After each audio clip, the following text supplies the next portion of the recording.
Bersyukur kita kehadrat Allah Subhanahu Wa Taala kerana dengan izin dan inayahnya dapat lagi kita meneruskan slot bengkel teknik menjawab bagi subjek pendidikan Islam 1, 2, 2, 3 SSM punya cerita untuk minggu yang ketiga.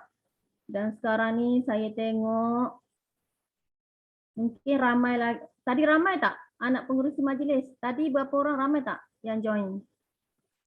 Ini baru ada dalam 10 orang, 8 orang kan. Mungkin kita bersangka baik dulu. Mungkin dia orang rehat, belum masuk. Dengar Ustazah gambar tak ada. Assalamualaikum Ustazah. Waalaikumsalam Hairul. Ya. Saya pun tak tahu. Mungkin saya dekat besut ni. Gambar saya tak nak muncul. Saya dah cabut kamera on balik pun dia tak nak muncul juga. Terang je keluar.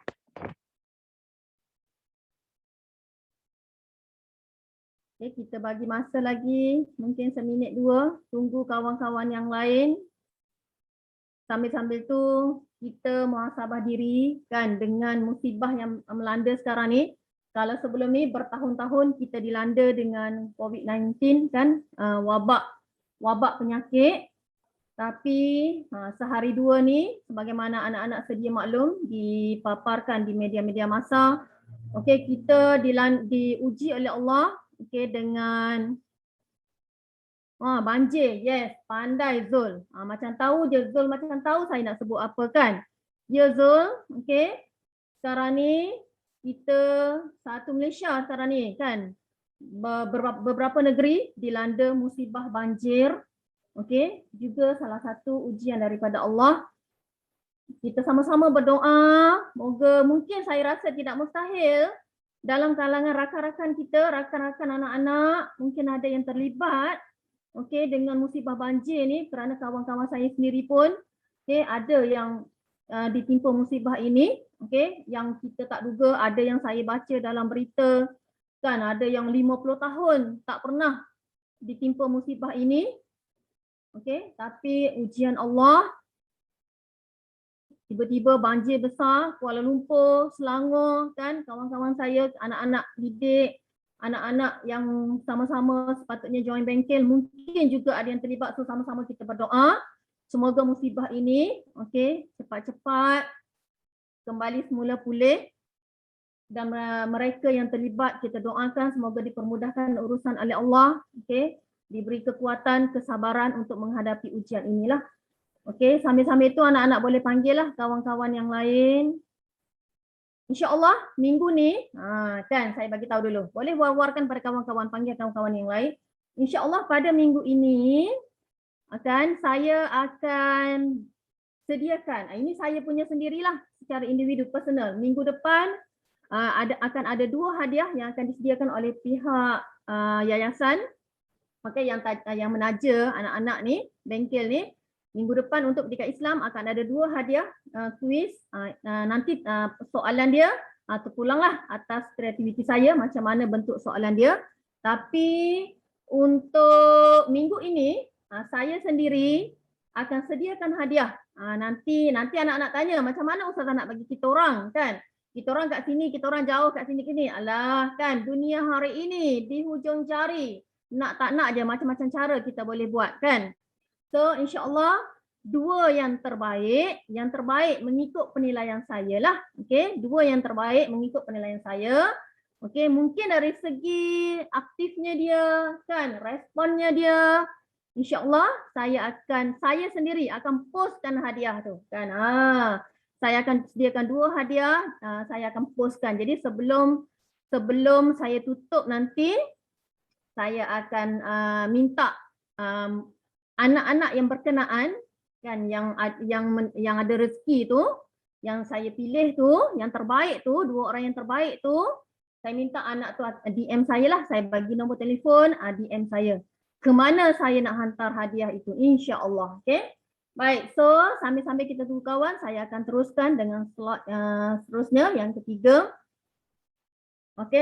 Sebelum saya mula, saya minta Tak kisahlah berapa orang yang ada. Saya selalu cakap anak-anak yang ada adalah anak-anak yang hebat, anak-anak yang terpilih, anak-anak yang dipilih oleh Allah Subhanahu Wa Taala untuk berada di dalam majlis ilmu. Okey, satu majlis yang sangat disukai oleh Allah, yang sangat disukai oleh Rasulullah, yang sangat disukai oleh para malaikat. Okey.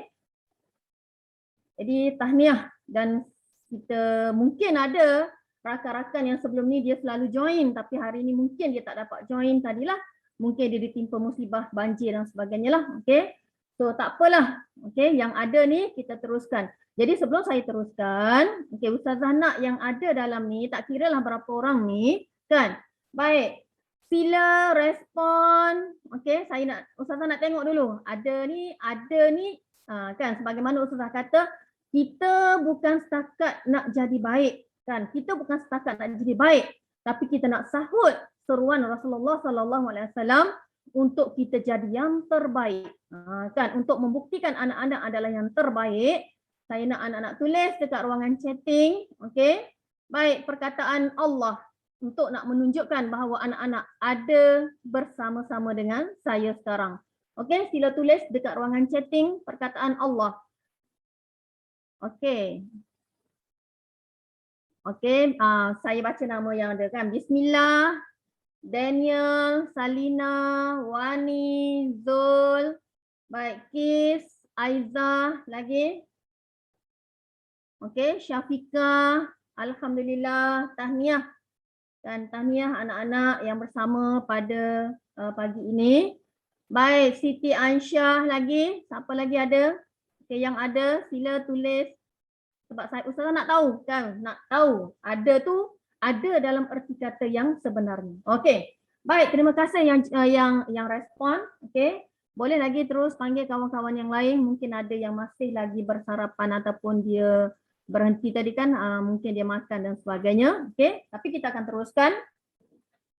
Okey, dengan yang seterusnya. Kalau sebelum-sebelum ni kan minggu pertama, okey, Ustazah dah ceritakan secara generalnya tentang isi cerita Pendidikan Islam KSSM, secara keseluruhannya, di mana anak-anak tahu anak-anak adalah batch pertama, anak-anak semua adalah batch pertama untuk format baru KSSM, kan, yang mana sebagaimana saya war-warkan sebelum ini, kan, nak spot soalan pun tak boleh, kan, maknanya anak-anak perlu menguasai sepenuhnya. Nak spot pun tak boleh, tajuk-tajuk mana kan untuk setiap bidang tu. Sebab kita tak tahu, ini adalah batch pertama kan.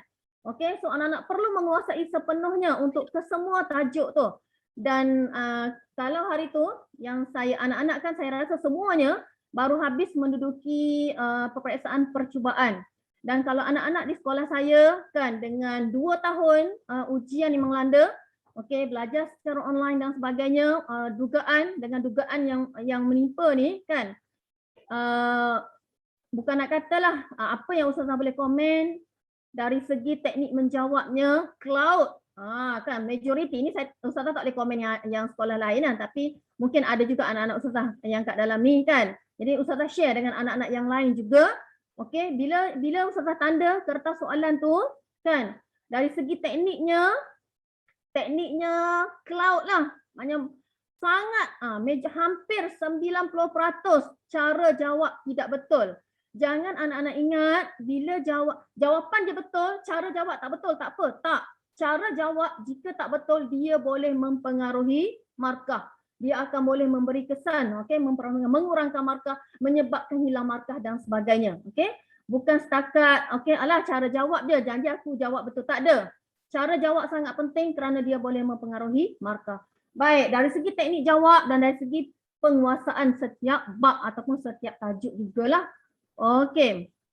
Baik, kita teruskan dengan baik, fokus. Kalau minggu lepas siapa yang tak join kan? Minggu lepas saya fokus kepada bidang Al-Quran dan hadis. Mungkin kalau kata alah bidang Al-Quran hadis apa sangat? Tapi sebenarnya ada benda-benda bahagian-bahagian tertentu untuk soalan bidang hadis dan Al-Quran tu yang memerlukan kepada, kalau maknanya kalau tak faham, tak tahu cara nak jawab, mungkin kan jawab tu tak betul. Itu maksudnya. Contohnya yang saya tekankan minggu lepas, kalau siapa yang ada kan, yang dah ada minggu lepas, yang ditekankan ialah tentang maksud kalimah. Sebab Ustazah dah kata, dalam bidang Al-Quran dan hadis, yang menjadi masalah kepada calon-calon SMK, sekolah menengah harian biasa, bila soalan keluar bahagian maksud potongan ayat. Okey? Maksud potongan ayat. Tapi Ustazah dah terangkan minggu lepas. Okey? Dah tak naklah ulang balik minggu ni, sebab minggu ni kita fokus kepada bidang akidah dan fiqh. Baik.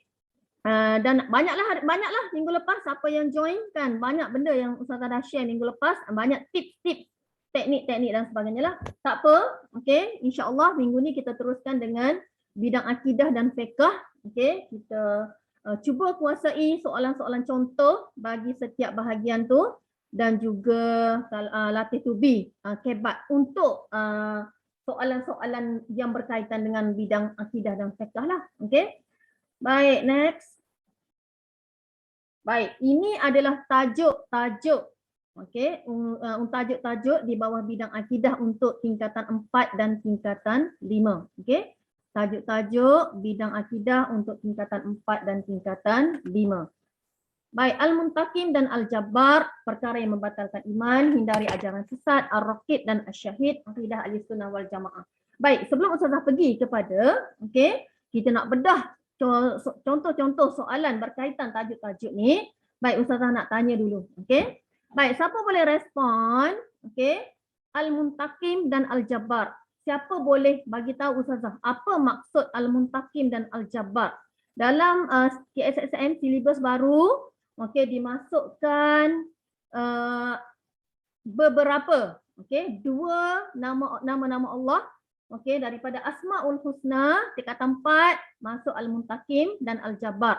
Tingkatan 5 masuk Ar-Raqib dan Asy-Syahid. Baik, siapa boleh respon? Kalau nak bersuara, boleh bersuara. Kalau tak nak bersuara, okey, boleh tulis dekat ruangan chatting. Apa maksud Al-Muntakim dan Al-Jabbar? Apa maksud? Salah satu, okey, daripada Asmaul Husna ialah Al-Muntakim dan Al-Jabbar. InsyaAllah mudah-mudahan kita yang beriman dengan sifat kesempurnaan Allah, Al-Muntakim dan Al-Jabbar, kan, kita akan ada rasa takut dan gerun untuk melanggar perintah Allah, untuk melakukan perkara-perkara kemungkaran dan sebagainya. Baik, bismillah. Okey, bismillah, dia letak nama dia bismillah. Allah Maha Pembalas. Bismillah, Allah Maha Pembalas tu Al-Muntakim ke Al-Jabbar? Yang lain-lain boleh respon. Okey. Al-Muntakim tu Allah Maha Pembalas. Baik, Al-Muntakim. Yes. Okey. Salah satu daripada Asmaul Husna ialah Al-Muntakim, yang bermaksud Allah Maha Pembalas. Allah Maha Pembalas terhadap apa sahaja yang dilakukan oleh makhluk dia. Okey. Baik, dan untuk seterusnya, okey, Al-Jabbar. Apa maksud Al-Jabbar? Tahniah, bismillah. Okey. Cantik nama dia, bismillah, kan. Emilia Najiha Al-Jabbar. Allah Maha berkuasa secara mutlak. Ya, Emilia. Okey. Kalau Al-Muntakim, Allah Maha Pembalas. Al-Jabbar, Allah Maha berkuasa secara mutlak. Okey, kita kupas sikit, okey, supaya anak ingat. Sebab ini nak bila nak jawab exam, hanya sekurang-kurangnya keluar berkaitan dengan Al-Muntakim, keluar berkaitan dengan Al-Jabbar, tahulah apa cerita dia, kan. Baik, Al-Muntakim sebagaimana, okey, yang ditulis oleh bismillah tadi, Allah Maha Pembalas, maknanya apa-apa saja, okey, yang dilakukan oleh kita terutamanya, okey, makhluk Allah, kita sebagai manusia yang telah diperintahkan oleh Allah supaya taat dan patuh pada perintahnya, dan kita langgar dan sebagainya, kita tidak taat dan sebagainya, kita melakukan kemungkaran dan sebagainya.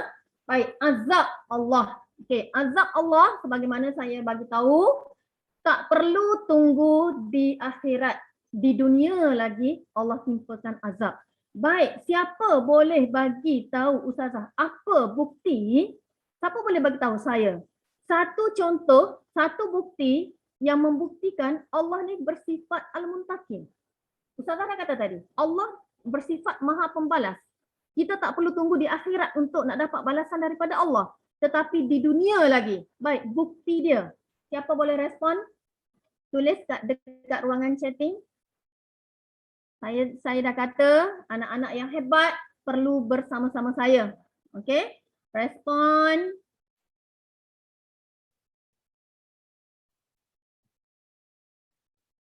Okey, bukti.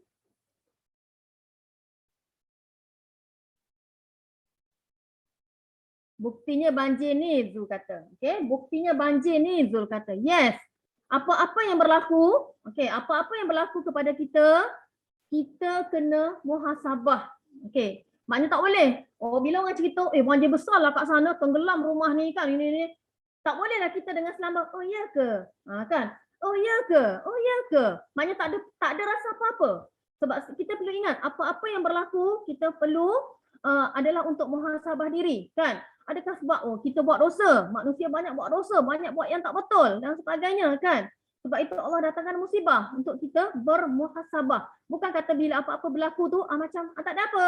Oh nak banjir, banjir, kan? Gempa bumi, contoh kan, gempa bumi, tsunami. Oh tsunami, lepas tu seronok nak ambil gambar dan sebagainya, kan? Tapi kita lupa di sebalik kejadian berlaku tu, kan?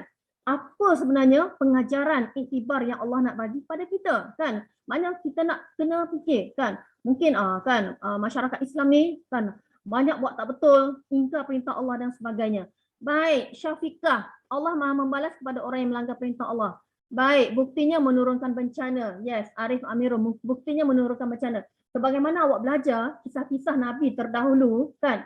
Awak belajar kisah-kisah Nabi terdahulu, kaum umat terdahulu telah dibinasakan oleh Allah kerana kemungkaran yang mereka lakukan kepada Allah. Contohnya kaum Nabi Lut, kan? Kaum Nabi Soleh, kan? Kaum Nabi Hud telah dibinasakan oleh Allah kerana kemungkaran. Maknanya tak perlu tunggu hari akhirat Allah nak balas. Sebab itu sekarang ni kita selalu dengar, kan? Apa-apa, orang kata apa? Allah bayar cash. Kan? Kita buat tak betul, kita buat maksiat, kita buat dosa, kita buat benda jahat, Allah bayar cash. Maknanya tak perlu tunggu hari akhirat, di dunia lagi Allah dah turunkan azab dia, bencana dia, bala dan sebagainya. Yes, Arif, kita menurunkan bencana. Sebagaimana kaum terdahulu yang telah dibinasakan oleh Allah. Baik, next. Al-Jabbar, Allah Maha berkuasa terhadap sesuatunya, terhadap semua makhluk dia lah. Nak runtuhkan bukit, contoh. Itu Allah nak membuktikan Allah Maha berkuasa. Kan nak runtuhkan bukit, nak pecahkan apa, kan? Nak jadikan banjir besar dan sebagainya lah, kan? Nak ditimpa musibah macam-macam lah, kerana Allah Maha berkuasa terhadap sesuatu. Baik, perkara yang membatalkan iman. Baik, siapa boleh respon? Siapa?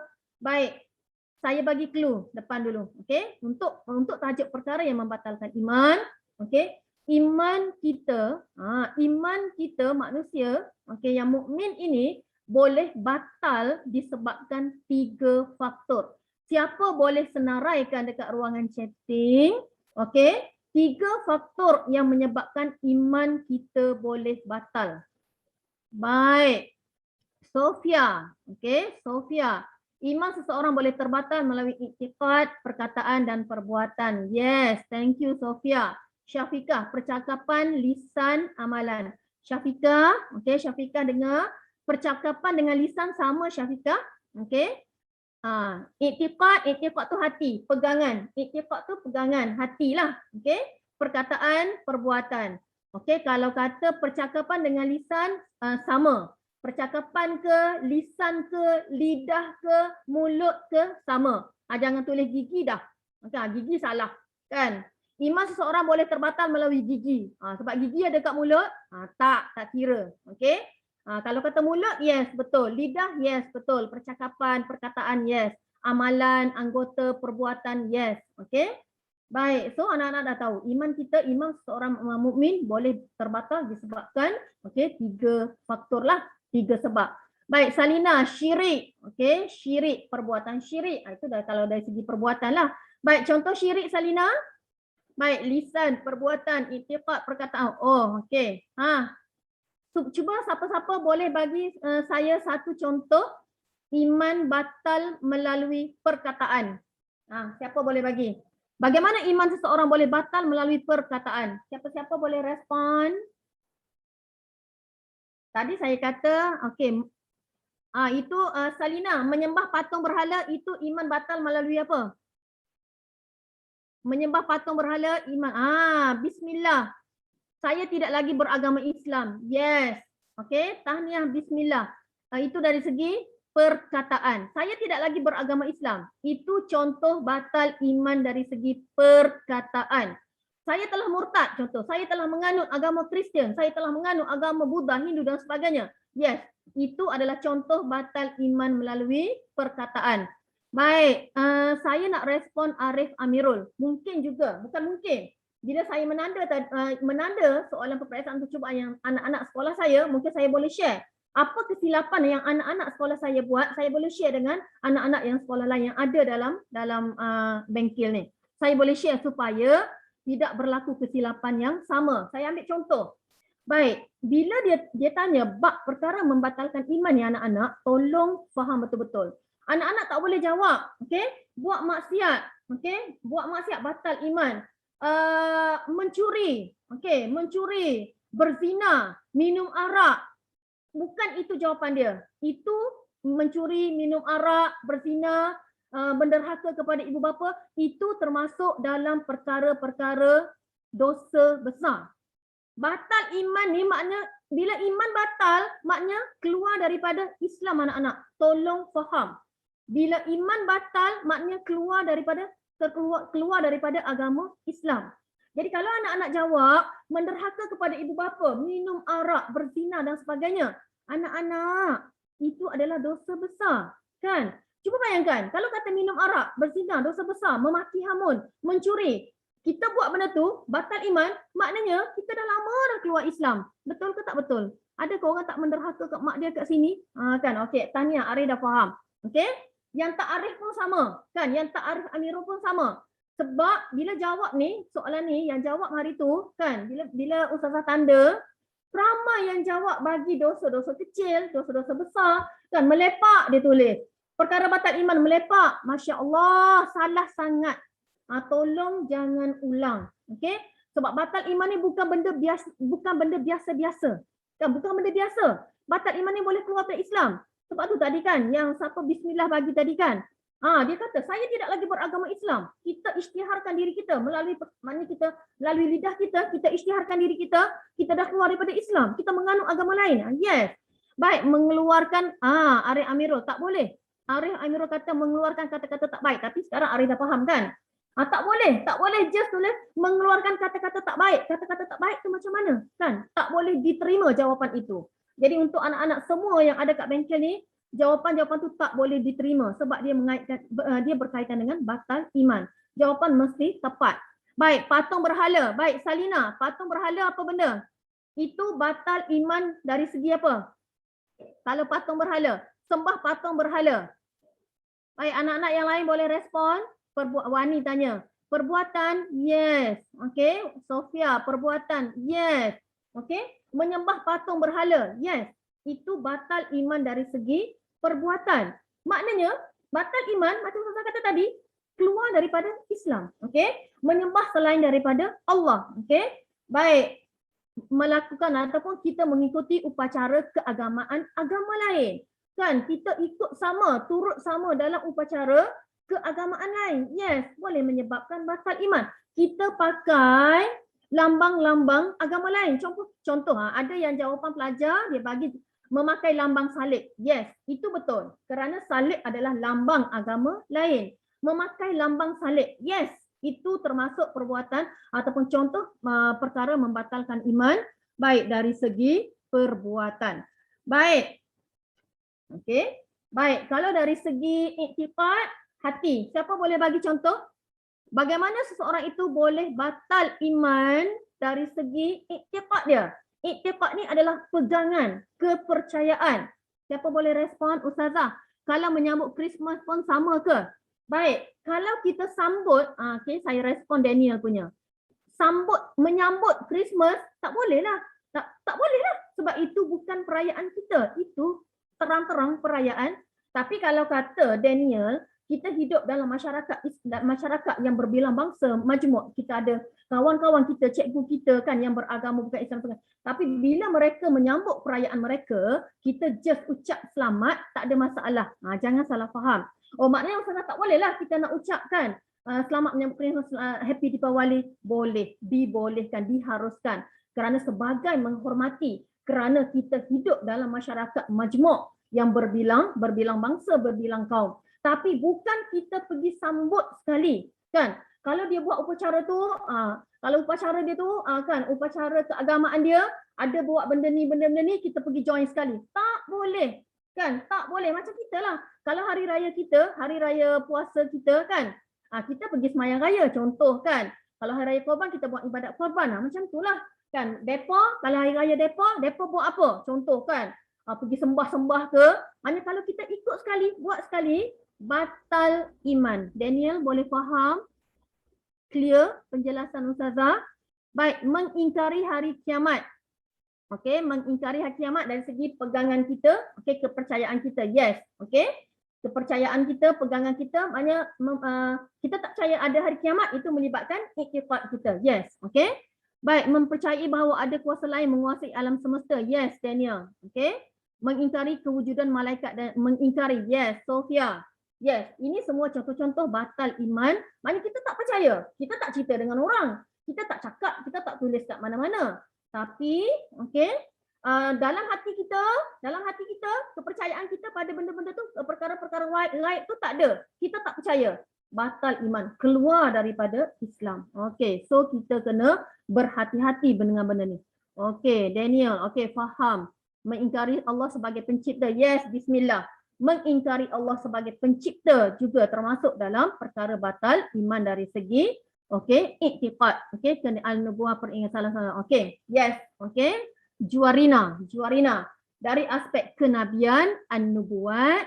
Okey, batal iman dari aspek an-nubuwat, mengingkari salah seorang daripada 25 rasul yang wajib diketahui. Yes, okey, sekarang dah faham. Sekarang ni saya nak anak-anak betul-betul faham. Bab akidah, okey, batal iman, tak boleh bagi jawapan yang orang kata dosa-dosa kecil, dosa-dosa besar. Tak boleh. Cuba bayangkan kalau kita bagi contoh dosa besar, mencuri, menderhaka kepada ibu bapa, berzina, minum arak, kita jadikan sebagai contoh perkara batal iman. Maknanya, anak-anak faham tak? Dah lama dah kita batal iman, kan? Kita tak buat dosa besar ke? Buat. Kita tak derhaka kat mak bapak ke? Derhaka, kan? Siapa kat sini boleh dia kata, kan?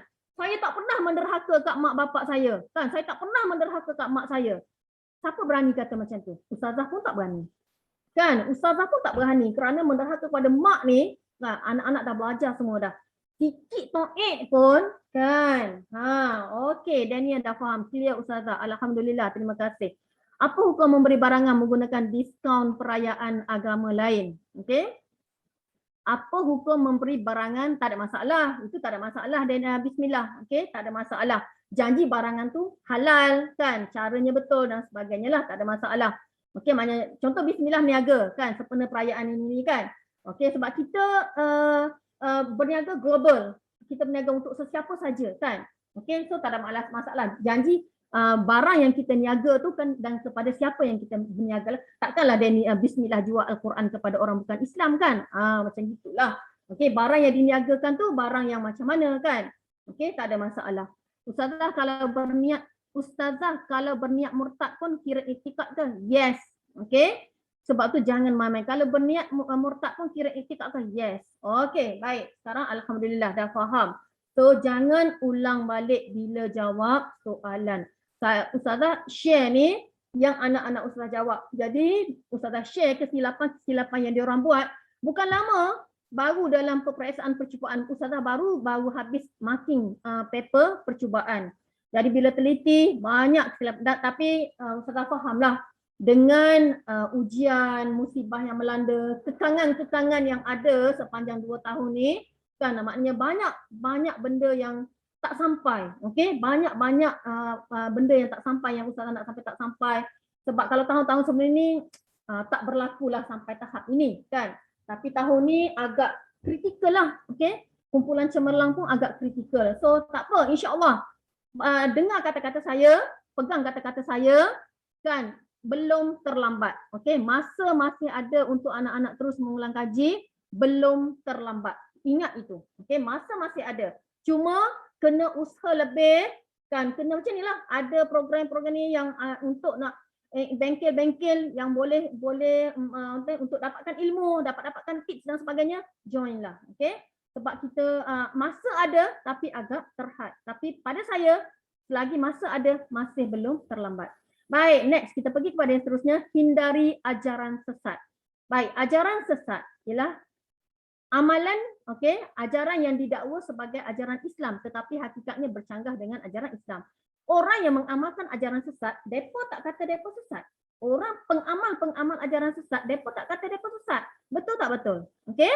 Depa tetap kata akidah yang mereka pegang, ajaran yang mereka amalkan betul di sisi Allah SWT. Tapi kita yang memerhati, okey, disebabkan ajaran mereka tu bercanggah dengan Al-Quran, bercanggah dengan hadis, maka mereka diisytiharkan sesat.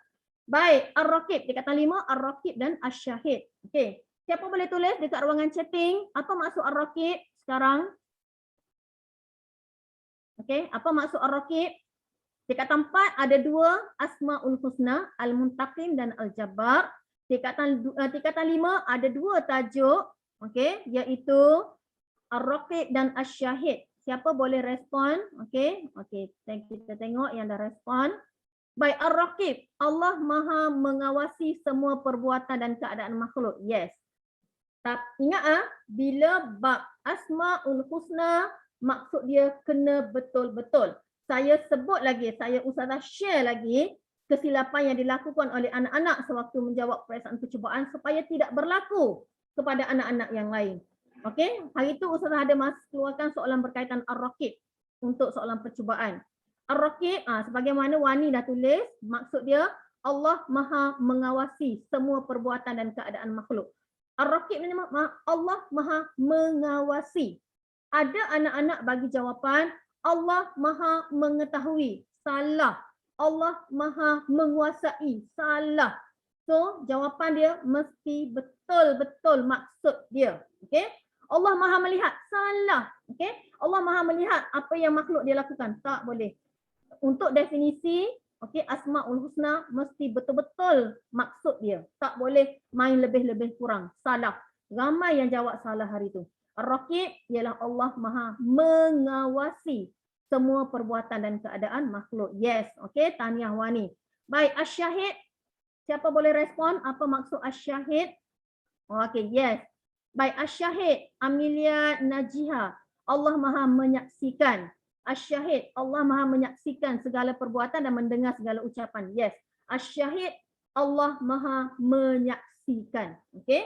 Asy-Syahid ya, Allah Maha menyaksikan. Baik, next kita pergi kepada akidah Ahli Sunnah wal Jamaah. Okey, siapa boleh tulis apa maksud akidah Ahli Sunnah wal Jamaah? Kita tak nak pergi semua, tak naklah bincang detail kan. Okey? Sebab kita nak fokus, tapi maknanya bila Ustazah sebut ini apa, anak-anak tahu. Maknanya sekarang ni alhamdulillah lah. Bila Ustazah sebut ni, maknanya tahu. Tak adalah kosong, tak tahu apa-apa kan. Bila sebut Al-Muttaqin tahu apa. Batal iman apa benda cerita dia, contoh dia dan sebagainya kan. Ajaran sesat apa. Okey. Baik, akidah Ahli Sunnah wal Jamaah. Siapa boleh respon? Apa maksud akidah Ahli Sunnah wal Jamaah? Apa maksud akidah Ahli Sunnah wal Jamaah? Baik, kita tengok jawapan bismillah. Kumpulan majoriti umat Islam yang memahami dan berpegang pada Al-Quran dan As-Sunnah menerusi para sahabat. Baik, berpegang dengan Al-Quran dan As-Sunnah. Muhammad Arif Hadi. Okey. Baik, yes. Okey. Tapi kalau dalam soalan, anak-anak dengar betul-betul. Kalau dalam soalan, dia tanya, apa maksud akidah Ahli Sunnah wal Jamaah? Okey. Apa maksud Ahli Sunnah wal Jamaah? Ahli Sunnah wal Jamaah bermaksud kumpulan umat Islam yang berpegang teguh dengan Al-Quran dan As-Sunnah dan ataupun kalau nak tambah lagi dan menolak perkara-perkara bid'ah. Tapi kalau jawab kumpulan umat Islam yang berpegang teguh dengan Al-Quran dan As-Sunnah, anak-anak dah layak dapat 2 markah. Tapi dengar baik-baik. Dari dulu lagi kalau Ahli Sunnah wal Jamaah ni silibus lama pun ada. Tapi dari dulu lagi, okey, lembaga peperiksaan, kalau calon-calon jawab, apa maksud Ahli Sunnah wal Jamaah? Kumpulan umat Islam yang berpegang teguh dengan Al-Quran. Jawapan sampai situ saja, kosong markah. Anak-anak tak boleh pertikai. Tu saya dah jawab dah Ustazah, ada Al-Quran, saya tak tulis As-Sunnah je. Tak boleh. Al-Quran dan As-Sunnah package. Okey? Al-Quran dan As-Sunnah package. Tak tulis salah satu daripadanya, kosong markah. Anak-anak kata, layak dah dapat satu. Tak ada, kosong markah. Faham ke tak faham? Siapa yang faham, sila respon faham. Okey, saya nak tengok siapa yang ada bersama dengan saya. Apa yang saya terangkan, kalau faham, tulis faham. Sebab saya tak nak anak-anak tahu kan, tapi sebab tersalah, tak faham, tak peka, yang betul jadi salah. Baik, Danish Haikal, Tahniah, Kismina, Tahniah, Daniel, Fatimah, okey. Aiza, okey. Juarina, Bismillah, Arif Amirul, Arif Hadi, Sofia, okey, tahniah semua yang respon, okey. Antasha, Syafika, Emilia, Wani, okey, tahniah semua. Okey, nampak macam tak ada apa. Kan, tapi benda-benda ni lah yang hilang markah, hilang markah. Saya dah jawab betul dah Ustazah, saya dah tulis. Tapi tak kena sebab dia adalah definisi. Tak boleh lebih-lebih kurang. Definisi maksud dia adalah fakta, respon terhad yang mesti dijawab dengan betul. Okey, tak boleh lebih-lebih kurang. Yes, okey. Baik, akidah Ahli Sunnah wal Jamaah. Baik, prinsip-prinsip akidah Ahli Sunnah wal Jamaah berpegang teguh dengan Al-Quran As-Sunnah, okey. Okey, berpegang teguh dengan prinsip as-salafus soleh, tidak menghukum kecuali terdapat bukti yang sahih. Baik itu, okey, kita teruskan lagi. Jadi sekurang-kurangnya untuk tajuk bidang akidah ni anak-anak kuasailah, walaupun maknanya kan. Maknanya fahamlah bila sebut tu tahu, oh ini cerita dia, ini cerita dia. Tak adalah kalau bila sebut tajuk tu kan tak faham apa-apa. Alhamdulillah. Tahniah. Baik, kita pergi kepada yang seterusnya. Okey, bidang fiqh, haji dan umrah. Okey, sila tengok. Okey, bidang fiqh. Okey, apa tajuk-tajuk yang ada di bawah bidang fiqh? Kan kalau sebelum ni dia panggil ibadat, sama je. Ustazah, saya tak jumpa fiqh dia tulis ibadat, sama je. Okey, sama je. Fiqh ke ibadat ke benda sama kan? Akidah ke tauhid ke sama. Baik, haji dan umrah, sembelihan, korban dan akikah, muamalat Islam, solat sunat duha, solat sunat gerhana. Okey, tingkatan 5, solat sunat istikharah dan solat sunat tasbih. Okey, perkahwinan dalam Islam, isu-isu dalam perkahwinan, pengurusan harta selepas kematian, jenayah dalam Islam. Baik, okey. Haji dan umrah, semua orang tahu. Okey. Ini antara tajuk-tajuk popular ya. Haji umrah ni dalam SPM antara tajuk-tajuk yang popular. Okey. Haji umrah. Baik, sedikit sebelum kita pergi kepada yang seterusnya. Siapa boleh bezakan? Okey, tak kisahlah dia nak bagi perbezaan dari segi apa? Sebut haji dari segi masa ke apa ke? Sebut haji dengan umrah, apa beza dia? Okey, siapa boleh tulis dekat ruangan chatting? Okey, sebut haji dan umrah. Okey, dia maknanya boleh beza. Haji apa umrah secara umumnya. Kalau kita nak pergi dengan detail, satu tajuk haji satu hari je lah kan. Satu tajuk haji satu hari je lah kita belajar. Ini secara umum lah, secara umum. Okey, Aizah. Haji dibuat pada bulan-bulan haji. Okey, umrah ada dah tu, dah nampak lah tu kan, dah faham. Haji dibuat pada bulan-bulan haji, umrah bila-bila masa. Yes. Okey, maknanya sebut haji, sebut umrah ada dalam kepala. Haji bila-bila masa. Okey? Haji bulan-bulan haji, umrah bila-bila masa. Baik, siapa boleh senaraikan bulan-bulan haji tu bulan apa? Siapa boleh senaraikan dekat ruangan chatting? Kan tadi Aizah kata haji, okey, kita pergi haji, pergi Mekah, pergi ke Baitullahil Haram di Mekah pada bulan-bulan haji. So, bulan-bulan haji tu apa? Bulan-bulan apa? Baik, bismillah. Syawal, Zulqa'dah. Satu lagi. Okey. Aizah dah sambung. Syawal, Zulqa'dah, Zulhijjah. Yes. Okey. Bermula 1 Syawal. Okey, bulan-bulan haji bermula 1 Syawal sehingga 13 Zulhijjah. Baik, jadi nampaklah gambaran dia. Okey. Baik, sembelihan kan. Saya nyatakan secara umum supaya anak-anak tidak keliru. Baik, sembelihan, korban dan akikah. 3 benda ni biasa kalau keluar dalam soalan, anak-anak akan keliru. Ingat, sembelihan, anak-anak akan keliru. Mana-mana pun. Saya tanda silibus KBSM, silibus lama pun ada tajuk sembelihan dan korban. Ada. Dan calon-calon SPM dari satu Malaysia bila keluar soalan sembelihan, korban, akikah, ya Allah ya Tuhanku, masih keliru. Bila tanya korban, dia cerita pasal sembelihan. Bila tanya sembelihan, dia cerita pasal korban. Tolong simpan dalam kepala anak-anak, sembelihan ni kita sembelih apa-apa sahaja binatang yang halal sebab kita nak makan daging dia ataupun kita nak jual daging dia. Itu sembelihan. Sembelih apa-apa sahaja binatang yang halal sebab kita nak makan daging dia. Okey? Hukum sembelih sebab nak makan daging wajib. Baik, korban. Okey, siapa boleh tulis dekat ruangan chatting? Kalau sembelihan, Ustazah dah bagi dah. Sembelihan apa? Sembelihan ialah sembelih apa-apa sahaja binatang yang halal dimakan sebab kita nak makan daging dia, sebab kita nak jual daging, contoh. Tapi berbeza. Dia melibatkan sembelih-sembelih binatang juga, korban akikah ni. Tapi ada beza dia. Siapa boleh tulis dekat ruangan chatting? Apa dia korban, apa dia akikah?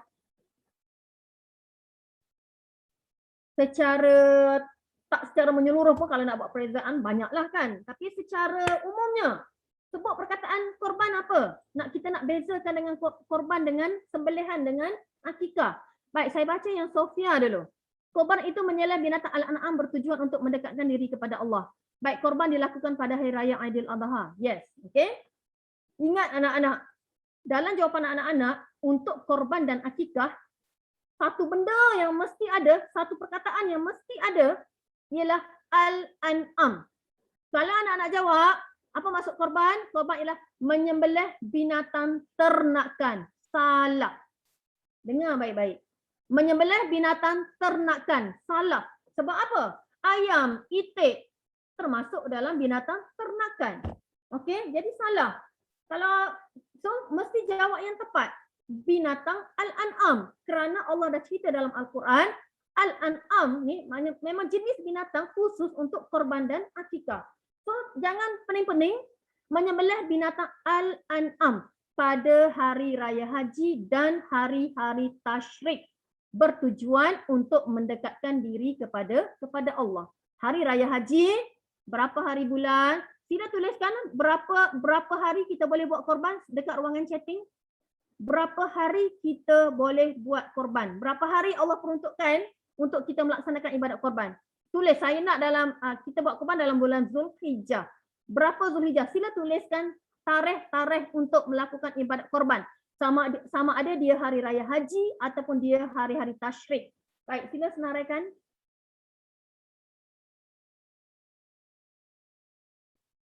Bismillah, 10 Zulhijjah. Yang tak bismillah, 10 Zulhijjah hingga akhir hari tasyrik. Baik, Sofia, akhir hari tasyrik bila?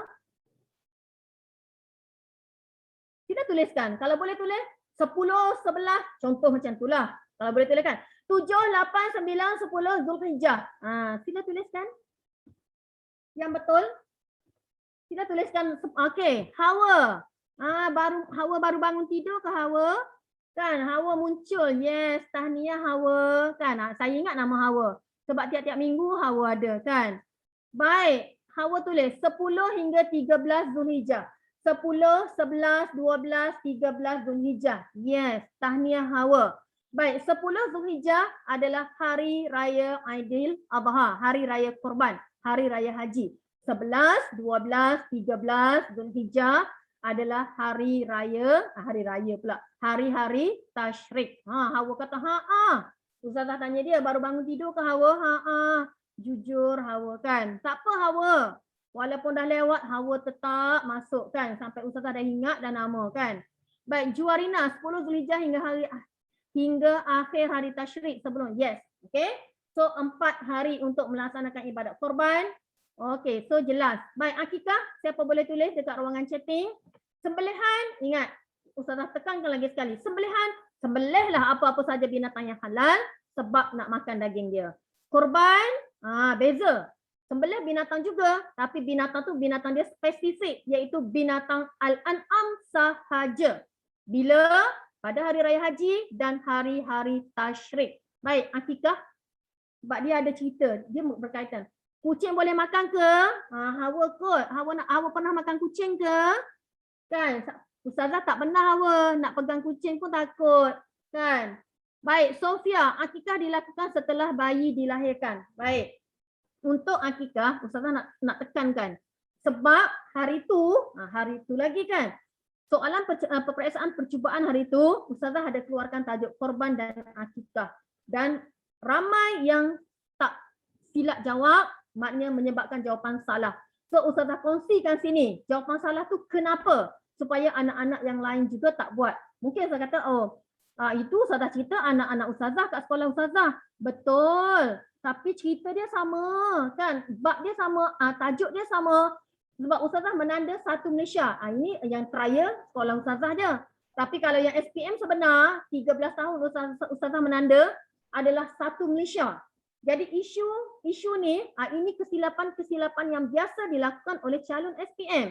So tak nak ulang lagi, tak nak hilang markah. Baik, akikah. Okey, binatang ternak al-an'am yang disembelih sempena kelahiran bayi. Yes, okey. Menyembelih binatang al-an'am, Ustazah dah kata tadi, al-an'am mesti ada. Menyembelih binatang al-an'am, okey, pada bila-bila masa sempena kelahiran bayi, bertujuan menyambut kelahiran bayi. Baik, dengar sini baik-baik.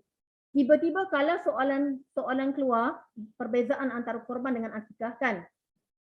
Ingat bila melakukan ibadat akikah, ramai pelajar-pelajar, anak-anak ditulis apa jawapan dia? Akikah dilakukan pada hari ke-7 kelahiran. Ustazah ulang balik. Dia bagi definisi akikah, menyembelih binatang al-an'am pada hari ke-7 kelahiran bayi. Ustazah tanya, betul atau salah jawapan itu untuk definisi akikah? Ustazah ulang jawapan. Menyembelih binatang al-an'am pada hari ke-7 kelahiran bayi. Betul atau salah? Sila respon. Sofia dah tulis. Sofia dah respon. Yang itu sunat. Orang lain? Okey. Terima kasih Sofia. Yang bukan Sofia, mungkin Sofian kan? Yang bukan Sofia, ada nak respon dengan jawapan yang statement yang Ustazah bagi tadi? Okey. Dia kata ada anak-anak jawab, akikah ialah menyembelih binatang al-an'am. Okey, menyembelih binatang al-an'am pada hari ke-7 kelahiran bayi. Betul atau salah? Okey, Sofia jawab yang itu sunat. Baik, orang lain, betul ke salah jawapan tu? Sila respon yang ada. Sila respon. Takut nak respon? Tak ada hal lah. Saya tak tahu, Hawa. Okey, yang tak Hawa, Adam. Okey, yang Hawa dah respon, saya tak tahu. Tak apalah, kurang-kurangnya Hawa respon kan. Hawa respon, dia tak tahu nak jawab apa. Yang tak Hawanya,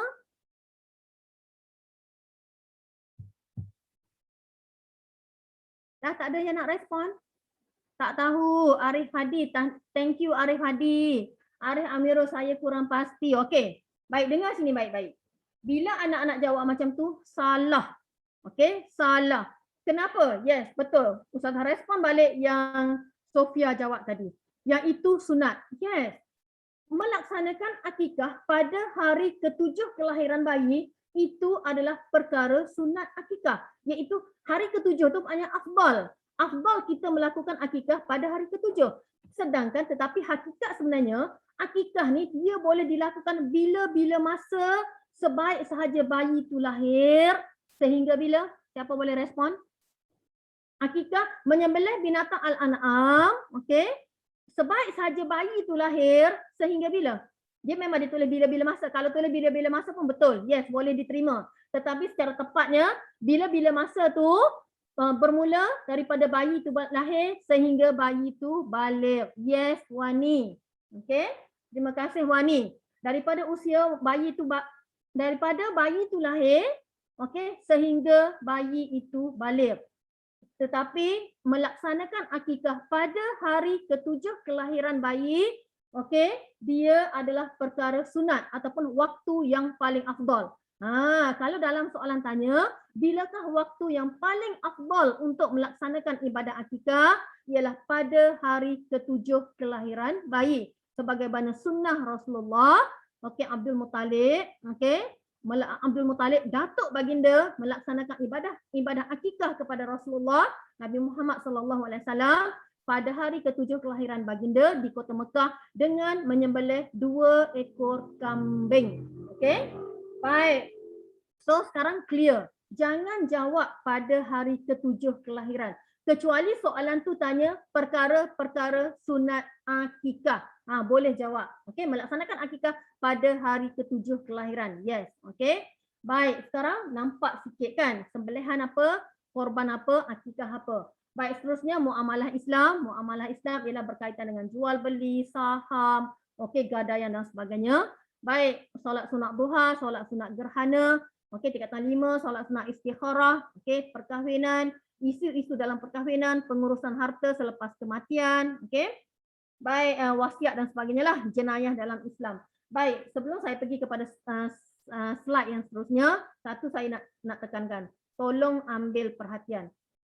Anak-anak rasa bila keluar bab perkahwinan, tajuk perkahwinan, anak-anak rasa macam senang. Anak-anak rasa macam senang. Tapi sebenarnya anak-anak untuk tajuk tingkatan 5, bila keluar tajuk perkahwinan ini, biasanya inilah antara soalan yang susah nak dijawab. Biasanya soalan yang susah, anak-anak yang banyak salah. Yang banyak salah ialah inilah. Jadi jangan ambil mudah kerana bab perkahwinan ni skop dia luas.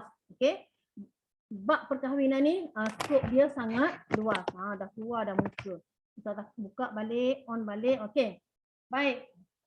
So, sebab dia apa tahu? Daripada perkahwinan, daripada tajuk pertama kan, duduk usah-usah nak dara orang kan, nak jadikan calon isteri kan.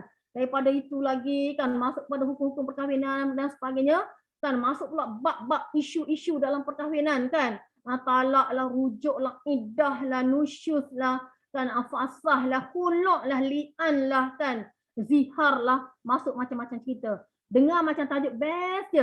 Tajuk perkahwinan macam best je kan. Tapi sebenarnya bila keluar dalam soalan exam, kalau tak faham betul-betul kan, tak boleh jawab. Kecuali tajuk tu general lah yang senang sikit. Contohnya apa? Kan? Senaraikan tanggungjawab suami terhadap isteri.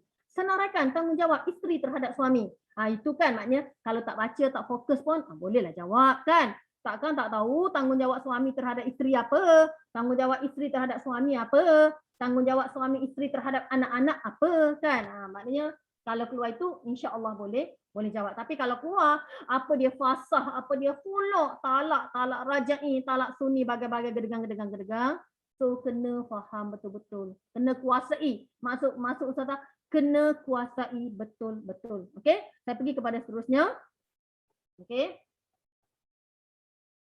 Baik, ini kita nak pergi kepada contoh soalan. Okey. Yang ini awal-awal hari tu masa bengkel slot yang pertama ada ramai yang kat sini dah join slot pertama daripada slot pertama hari tu, tahniah. Okey. Yang dah join slot pertama hari tu, Ustazah dah terangkan apa-apa saja soalan, kertas bahagian akidah ke, ibadat ke, hadis ke, fiqh ke, apa benda semua bahagian apa sekalipun, bila soalan bermula dengan nyatakan macam mana cara nak jawab. Jelaskan macam mana cara nak jawab. Terangkan macam mana cara nak jawab. Anak-anak dengar sini. Ustazah nak cakap lagi. Bila Ustazah tanda kertas hari tu kan. Tak apa. Ustazah asyik cerita tak apa. Walaupun Ustazah menanda di SMK Desa Taling, tapi boleh jadikan panduan kepada anak-anak di SMK lain-lain. Di SMK lain-lain yang turut sama dalam bengkel ni. Sebab kita tak nak kesilapan yang sama berulang kepada orang lain kan. Baik, so bila soalan tu bermula dengan kata tugas nyatakan, baik, jawapan nyatakan biasa satu jawapan adalah satu markah. Nyatakan biasanya satu jawapan adalah satu markah. So jawapan boleh pendek lah, kurang didikan agama, pendek-pendek je. Baik, bila soalan tu bermula dengan jelaskan, kerana apa? Dalam bila bagi soalan hari tu kan, ramai yang masih lagi tak boleh nak bezakan. Sebab dia tak pendidikan Islam, terlebih bagi jawapan tak ada masalah. Tapi kalau terkurang bagi jawapan, masalah. Masalah dia apa? Hilang markah. Baik, jelaskan kurang didikan agama sejak kecil. Baik, anak-anak, siapa boleh respon? Siapa ingat lagi makcik ajar? Coba makcik pula kan, nenek bolehlah semua, makcik semua boleh, makcik boleh, nenek pun boleh. Siapa lagi ingat lagi yang nenek ajar? Baik, kalau soalan tu bermula dengan kata tugas jelaskan, biasa markah dia berapa? Siapa boleh respon? Please respon. Kalau soalan tu bermula dengan jelaskan, biasa markah dia berapa? Baik. Sofia jawab 4, Sofia tanya 4, Hawa kata 2. Baik, biasanya 2 markah. Maksud saya Danish Haikal, 2 markah untuk 1 jawapan. Tapi biasanya dia minta 2. Jelaskan 2 hikmah. Jelaskan 2 hikmah menunaikan haji dari aspek ekonomi. So markah dia 4 markah. Maksudnya 1 jawapan 2 markah. Baik, dan jawapan dia tulis dalam bentuk ayat yang lengkap. Ini dah terangkan hari itu, tapi sebab kita nak ulang kaji soalan nanti cara nak jawab, okey, Ustazah ulang balik. Baik, terangkan. Baik, terangkan. Okey, bila soalan tu bermula dengan kata tugas terangkan, anak-anak boleh respon. Untuk 1 jawapan dia, markah yang diperuntukkan berapa? Kalau soalan terangkan, siapa boleh respon dekat chat? Anak-anak yang ada. Soalan terangkan, 1 jawapan tu, 1 jawapan yang anak bagi tu, markah dia berapa? Siapa boleh respon? Nurul Hidayah, okey, Syafiqah 2, Nurul Hidayah, Syafiqah 2, Nurul Hidayah. Baik, biasa dia tanya, okey, Nurul Hidayah ya, Nurul Hidayah, untuk 1 jawapan markah dia 2, sayang. Kebiasaannya untuk soalan terangkan, 1 jawapan tu markah yang diperuntukkan adalah 2 markah. Sama ada terpulanglah dia nak 2 ke, okey. Hawa 4 markah kebatkan. Yes, Hawa. Setakat hari ini kebat diperkenalkan pada tahun 2014 ke, Ustazah dah lupa dah. Okey. Kebat diperkenalkan pada tahun 2013 ke 2013, macam itulah 7-8 tahun dulu kan. Sejak kebat diperkenalkan dalam pendidikan Islam, markah untuk soalan kebat masih lagi 4 markah. Okey? Tapi soalan terangkan tu dia bukan kebat, dia adalah soalan KBKK, kemahiran berfikir secara kreatif dan kritis. Nanti Ustazah tunjuk contoh soalan dan cara jawab. Insya-Allah baru nampak. Okey? Baru nampak, baru clear. Baik, kita pergi. Soalan terangkan, yang penting bila soalan tu bermula dengan kata tugas terangkan, mesti ada isi dan huraian. Jawapan anak-anak mesti ada isi huraian. Kalau anak-anak nampak dekat slide, nampak tak beza dia? Kalau nyatakan kurang didikan agama, yes, 1 markah. Jelaskan sebab dia 2 markah. Kurang didikan agama sejak kecil, ayat lengkap, 2 markah. Baik, terangkan. Ustazah dah kata perlu ada isi dan huraian. Kurang didikan agama sejak kecil kerana diabaikan oleh ibu bapa. Kurang didikan agama sejak kecil. Kalau soalan tu bermula dengan terangkan, anak-anak jawab sampai situ je, anak-anak hanya dapat 1 markah sahaja. Sebab isi 1 huraian, okey, huraian isi 1 markah, huraian 1 markah lagi. Baik, setakat ini untuk 3 cerita ni, faham ke tak faham? Kalau faham, sila respon Allah. Kalau faham, sila respon Allah. Daniel, yang tak Daniel? Daniel, Bismillah, Arif Hadi, Wani, Syafiqah, Hawa, Antasha, Kis, Ariana Huda, Eliana, Sofia, Hidayati, Fatimah, Aiza, lagi yang ada bersama-sama. Okey. Okey. Baik, faham. Okey. Faham dan simpan dalam memori. Sebagaimana simpan dalam memori phone tu kan.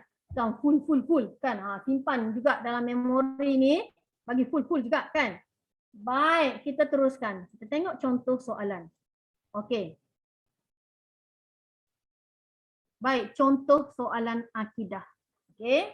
Ramai hari tu bila Ustazah keluarkan dalam soalan percubaan, Ramai yang jawab salah. Okey? Tak, Ustazah bagi satu-satu dah. Soalan bermula dengan nyatakan ada. Soalan bermula dengan jelaskan ada. Soalan bermula dengan terangkan ada. Nyatakan dua contoh perkara yang boleh membatalkan iman melalui perbuatan. Dia nak dua jawapan dan markahnya adalah 2. Dia nak 2 jawapan dan markahnya adalah 2. Baik. Saya nak Ustazah nak anak-anak tulis dekat ruangan chatting. Okey. Dengan intro dia sekali. Anak-anak, bila jawab dekat test pad, itu soalan. Anak-anak tak perlu salin balik soalan. Ustazah dah ajar banyak kali. Dah berbuih-buih mulut, dah nak sawan dah ajar. Dekat test pad, mesti tulis intro. Cuba anak-anak tengok. Andaikanlah skrin Ustazah sekarang ni, ini test pad ni, yang bawah ni. Kan ini adalah soalan, ini adalah test pad. Ustazah tulis balik nombor soalan dia. 2A, 1 Roman. 2A, 1 Roman. Ini cara jawab yang betul. Ikut teknik SPM yang diperkenalkan sejak berkurun-kurun lamanya. Selagi tidak ada perubahan, inilah teknik cara jawab bila dekat test pad. 2A, 1 Roman. Anak-anak tulis apa? 2 contoh perkara yang membatalkan iman melalui perbuatan ialah noktah bertindih. Dash pertama, jawapan pertama. Dash kedua, jawapan yang kedua. Dan Ustazah dah pesan, untuk soalan subjektif macam ini, seeloknya bagi jawapan lebih. Kan bagilah, kalau diminta 2, bagilah 3. Standby. Kok jawapan yang pertama tu salah. Kok jawapan yang kedua tu salah. Standby lah 2 ataupun 3 ataupun ada jawapan yang keempat. Standby. Sebab kadang-kadang jawapan pertama salah. Jawapan kedua salah. Jawapan ketiga baru nak betul. Okey, kita tengok. Kita pergi yang pertama dulu. 2 contoh perkara yang boleh membatalkan iman melalui perbuatan. Jawab. Ustazah ada bagi contoh kat bawah ni. Konon-kononnya ini test pad anak-anak lah. Dekat test pad macam gini anak-anak tulis. Jangan dekat test pad terus dong pergi jawapan. 2A 1 Roman. Terus pergi jawapan. Bla bla bla bla bla jawapan bla bla. Intronya tak ada.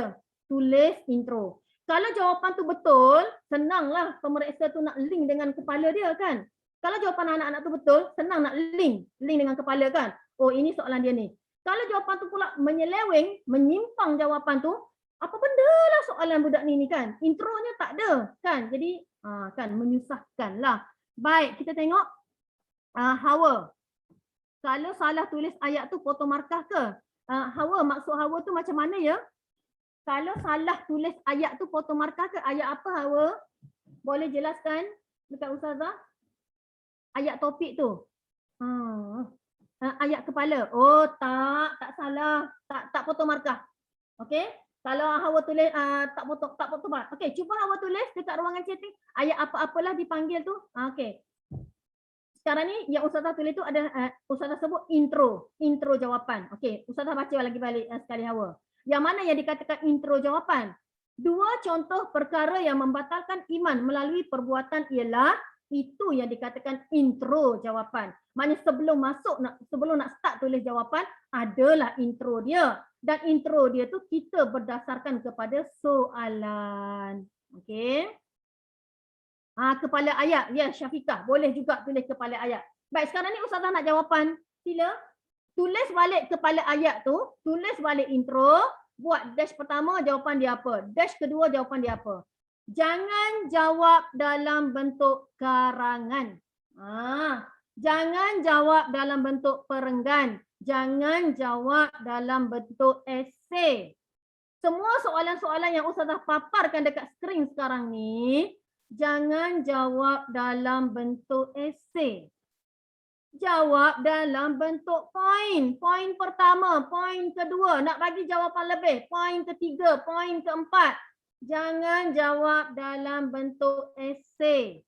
Hari itu soalan percubaan SPM. Majoriti. Semua soalan jawab dalam bentuk esei. Ustazah dah cakap banyak kali. Satu-satunya soalan pendidikan Islam yang dijawab dalam bentuk esei, soalan apa? Sila jawab. Sila tulis dekat chat. Ataupun siapa nak bunyi suara, boleh bunyi suara. Satu-satunya soalan yang dijawab dalam bentuk esei dalam pendidikan Islam, soalan apa? Siapa ingat lagi? Kebat. Yes, Elia. Okey, betul. Elia, Antasyatan. Kebat sahaja. Okey, kita tengok jawapan yang ditulis oleh Sofia. Okey. Sofia tulis 2 perkara yang membatalkan iman. Bolehlah ni. Sofia dah boleh. Kan. Maknanya intro jawapan, intro soalan ataupun kepala ayat macam ni lah. Okey, 2 perkara yang membatalkan iman. Dash pertama, melakukan upacara ibadat lain. Yes, 1 markah. Mengoyak mushaf Al-Quran. Yes, 1 markah. Okey. Okey, melakukan upacara ibadat lain 1 markah, mengoyak mushaf Al-Quran 1 markah. Okey, betul. So sekarang dapat 2 markah. Okey, 2/2. Okey, kita pergi kepada soalan yang seterusnya. Okey. Ini. Ini contoh. Nampak tak contoh jawapan? Dah tadi jawapan Sofia tadi, siapa jawab tadi? Sofia kan? Dah betul. Okey. Sofia jawab tadi dah betul. 2 perkara yang membatalkan iman, melakukan upacara ibadat lain 1 markah, mengoyak mushaf Al-Quran 1 markah. Maknanya dekat test pad nanti anak-anak macam ginilah jawab. Bukan jawab dalam bentuk karangan, satu perenggan esei, bukan. Macam ginilah jawabnya. Penat dah makcik cakap ni kan, berbuih mulut dah, nak sawan dah cakap begini. Ini makcik taib kan, sekarang awak menaib. Nanti bila menulis dekat test pad, beginilah caranya. Antara soalan 1 roman dengan 2 roman, selanglah 1 baris. Okey? Dah. Okey? Soalan 1 roman dengan 2 roman tu dekat test pad anak-anak tu selang 1 baris. Baik, 2 contoh perkara yang membatalkan iman melalui perbuatan ialah yes, wani. Macam ni wani. Okey? Menyembah berhala, melakukan upacara agama lain. Yes, betul. Okey? Baik, 2 contoh perkara yang membatalkan iman melalui sujud kepada berhala atau makhluk dengan sengaja. Yes. Okey. Macam ni ke Ustazah? Ya Wani, betul. Okey. Baik, Ustazah saya suruh buat ayat, lepas tu dalam periksa dia suruh buat point periksa. Apa benda ni? Ustazah saya suruh buat ayat, lepas tu dalam periksa dia suruh buat point. Okey. Yang sebetulnya kalau ikut teknik SPM sebenar daripada berpuluh-puluh tahun dulu, jawapan subjektif KBKK yang lain-lain jawab dalam bentuk point. Satu-satunya yang dijawab dalam bentuk esei hanyalah soalan kebat. Hawa boleh faham? Saya faham kalau Hawa keliru. Okey? Yang lain semua jawab dalam bentuk point. Kebat sahaja. Nanti minggu depan Ustazah tunjuk contoh-contoh yang anak-anak tulis dekat test pad. Yang betul macam mana, yang tak betul macam mana. Okey? Okey, nanti Ustazah tunjuk. Yang last nanti minggu depan. Okey? Baik. So tak apa Hawa, belajar. Sebab apa tahu? Nanti Hawa tanya. Mungkin anak-anak tanya. Kenapa bila tulis perenggan? Bila tulis perenggan, kadang-kadang kan, isi pertama tak tahu kat mana, isi kedua tak tahu mana. Isi pertama dia bercampur-campur dengan huraian, isi kedua bercampur dengan, lepas tu kadang-kadang mengulang-ulang balik isi. Dengar cakap saya. Kalau anak-anak tak jawab dalam bentuk poin pertama, dash kedua, dash ketiga, kadang-kadang jawapan anak-anak mengulang balik jawapan pertama. Ulang balik. Bila ulang-ulang, tak dapat markah. Baik, faham ke tak faham? Kalau faham, tulis faham dekat ruangan chatting. Kalau faham, tulis faham. Hawa faham, yang tak Hawa? Okey. Arif Amirul faham. Okey, Eliana faham. Wani faham. Nurul Hidayati faham. Fatimah faham. Alhamdulillah. Okey, faham dan simpan. Faham dan simpan. Okey, next kita pergi. Okey, ini ni. Tadi yang korang-korang dah jawab kan. Ni kenapa Ustazah purplekan dia? Maknanya nak cakap apa? Ustazah nak tunjuk contoh. Bila dalam exam nanti, jawab dekat test pad, tulis balik macam ni. Dash pertama, dash kedua. Ustazah dah katakan, soalan subjektif bagi jawapan lebih. Standby. Kok jawapan pertama salah, kok jawapan kedua salah. Standby bagi jawapan lebih. Baik, tidak perlu ayat lengkap, memadai 1-2 perkataan sahaja sebab dia satu contoh, satu jawapan, 1 markah. Okey, next. Okey, kita pergi kepada contoh yang seterusnya. Okey, soalan. Baik, soalan yang kedua. Tolong tulis dekat ruangan chatting soalan yang kedua. Soalan dia berbunyi, jelaskan 2 kesan melakukan perkara yang membatalkan iman.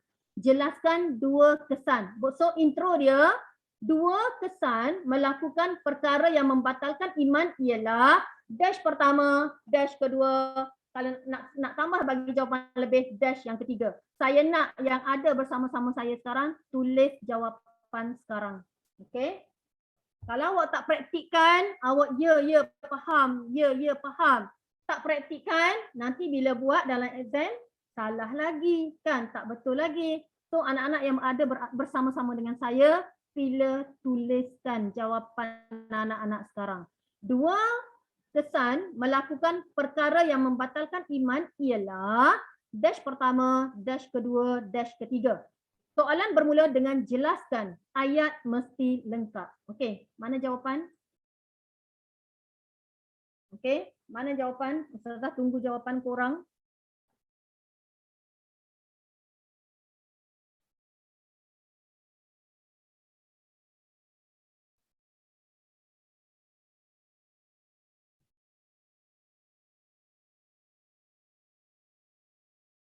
Baik, Daniel. 2 kesan melakukan perkara yang membatalkan iman Daniel. Hari itu dalam periksa, Daniel buat macam ni ke? Ke Daniel buat perenggan? Dalam exam hari itu Daniel buat macam ni ke Daniel buat perenggan? Ke Daniel buat dalam bentuk esei? Kan macam ni. Alhamdulillah. Baik, 2 kesan melakukan perkara yang membatalkan iman ialah dash pertama. Okey? 2 kesan Daniel, tengok soalan, baca soalan betul-betul. 2 kesan, 2 akibat, 2 kesan buruk melakukan perkara yang membatalkan iman. Teknik dah betul. Kan? Daniel, teknik dah betul, tapi jawapan tu contoh. Kan? Okey. Yang lain-lain tak apa. Daniel terkhayal sekejap, kan? Daniel terkhayal sekejap, kan? Dia tapi teknik dah betul. Sekurang-kurangnya teknik tu dah betul. Baik, yang lain-lain sila tulis jawapan.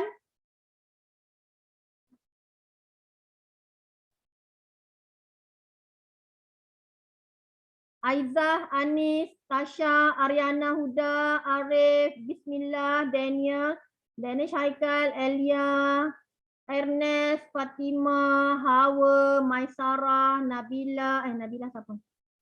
Nurul Hidayati, Putri, Kismina, Aisyah, Sofia, Syafika, ramai. Okey, tulis jawapan. Nak tengok? Baik, kita tengok jawapan Wani. 2 kesan melakukan perkara yang membatalkan iman. Okey, 2 kesan melakukan perkara yang membatalkan, rosak segala amalan baik. Okey, rosak segala amalan baik. Tambah sikit lagi Wani ya. Okey, sebab soalan bermula dengan jelaskan. Wani mungkin boleh tambah jawapan Wani. Tak apa, Wani mencuba. Sekurang-kurangnya Wani tahu jawapan yang lebih tepat, kan. Rosak segala amalan baik yang dilakukan. Kan lengkap sikitlah, ayat lengkap sebab dia bermula dengan kata tugas jelaskan. Rosak segala amalan baik yang dilakukan. 2 markah. Haram memasuki syurga Allah. 2 markah. Okey, tahniah Wani. Haram memasuki syurga Allah. 2 markah lagi. 4/4. Baik, 2 kesan. Saya baca Anis. 2 kesan melakukan perkara membatalkan iman ialah, okey, Anis punya jawapan. Rosak segala amalan soleh dan ibadah yang dilakukan. Yes, 2 markah sebab ayat lengkap, kan. Rosak segala amalan soleh dan ibadah yang dilakukan. Yes, 2 markah. Baik, Hawa.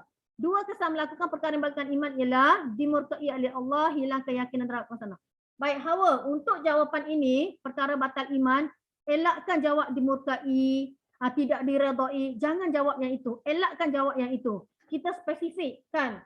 Kalau kata keluar daripada agama Islam, yes, boleh diterima. Okey, keluar daripada agama Islam. Baik, menjadikan seorang itu murtad, boleh diterima. Okey, yes. Menjadikan seorang itu murtad, boleh diterima. Okey. Hilang segala pahala atas ibadah yang dilakukan, boleh diterima. Okey. Amalan baik tidak diterima oleh Allah. Apa beza murtad dengan riddah? Hawa. Minggu bila Ustazah kat kelas lupa. Baik, bagus Hawa tanya. Apa beza murtad dengan riddah? Baik. Riddah ialah perbuatan Hawa. Murtad ialah orang yang melakukan perbuatan riddah. Kalau Ustazah tanya, apa maksud riddah? Okey, apa maksud riddah? Riddah ialah keluar daripada agama Islam. Ustazah ulang. Apa maksud riddah? Riddah ialah keluar daripada agama Islam. Apa dia orang yang melakukan perbuatan riddah, orang yang keluar daripada agama Islam, kita gelarkan dia sebagai murtad. Jadi kalau orang tanya, apa maksud murtad? Murtad ialah orang yang keluar daripada agama Islam. Faham Hawa? Nampak tak beza tu Hawa? Hawa nampak beza tak? Faham tak? Yang dah keluar ke? Ya. Okey? Hawa tanya yang dah keluar ke? Ya, yang dah keluar Islam. Apa maksud riddah? Keluar daripada agama Islam. Berpaling daripada agama Islam. Itu riddah. Okey? Dan orang yang melakukan riddah, orang yang keluar daripada agama Islam, kita gelarkan dia sebagai murtad. Orang murtad ni, orang yang dah murtad. Murtad tu maknanya orang yang dah keluar daripada agama Islam. Okey. Baik, next. Okey, kita pergi kepada soalan yang ketiga. Terangkan dua cara menjauhi perbuatan membatalkan iman. Darling-darling semua, soalan ustazah bermula dengan terangkan. Bila terangkan, jawapan anak-anak perlu ada isi dan huraian. 1 markah untuk isi, 1 markah untuk huraian.